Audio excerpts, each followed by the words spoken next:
एका मोठ्या गावात चिंगी आणि तिचा भाऊ चिंटू आपल्या आई बाबांसोबत राहायचे. त्यांची आई वर्क फ्रॉम होम करायची.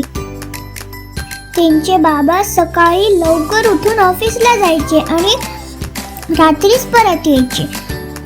चिंगी एका शाळेत जायची आणि चिंटू जवळच्याच एका नर्सरीत 2 तासासाठी जायचा. पण एके दिवशी त्यांच्या आईला कामानिमित्त बाहेर जावं लागत होतं. आई चिंगीला म्हणाली, चिंगी तुम्ही दोघं घाबरू नका, मस्तपैकी खेळा आणि जर काही लागलं तर शेजारच्या आजीला सांगा. आई गेल्यावर ते दोघं पत्त्याचा डाव खेळायला लागले. अचानकच खिडकीतून वारं यायला लागलं. चिंटू घाबरून म्हणाला की ताई, खिडकीच्या बाहेर एक राक्षस उभा असेल ना, आता तो आपल्याला खायला येणार आहे ना. चिंगी म्हणाली, नाही रे चिंटू, ते तर फक्त वार आहे, चल मी खिडकी बंद करते. ते दोघं परत खेळायला लागले. तेवढ्यात फ्रीज मधून वेगळाच आवाज यायला लागला. चिंटू म्हणाला की ताई, आता काय होईल, आता भूत येईल ना फ्रीज मधून. नाही रे चिंटू, ह्याच्यात घाबरण्यासारखं काहीच नाहीये, चल ये मी तुला दाखवते. चिंगीने त्याला फ्रीजवर हात लावून दाखवला तर फ्रीज आवाज चालू बंद करत होता. चिंटू थोडा शांत झाला, पण अचानकच कावळ्यांनी छतावर गोंधळ घालायला सुरुवात केली. चिंटू म्हणाला, ताई आता काय होईल, तो राक्षस छतावरून आपल्याला खायला येईल ना. चिंगी म्हणाली, नाही रे, ते तर कावळे आहेत जे छतावर गोंधळ घालतात, तू बघितले नसतील, ते रोज येतात.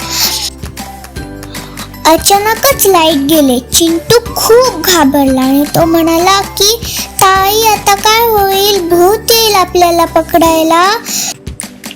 चिंगीने मेणबत्ती पेटवली आणि ती चिंटूला म्हणाली, चिंटू मी तुझी भीती घालवायला तुला एक गोष्ट सांगते.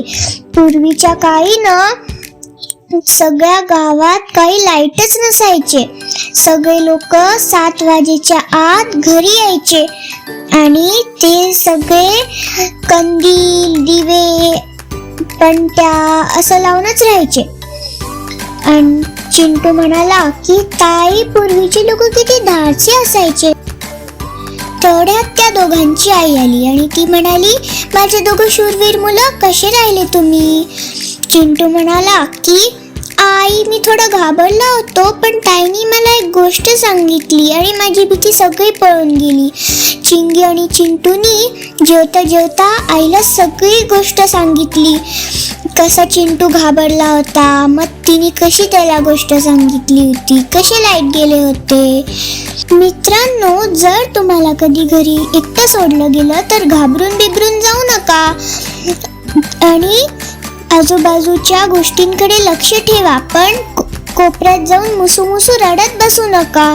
आणि जर तुम्हाला माझ्या गोष्टी आवडत असतील तर लाईक करा, कमेंट करा, फॉलो करा आणि तुमच्या मित्रांसोबत शेअर पण करा.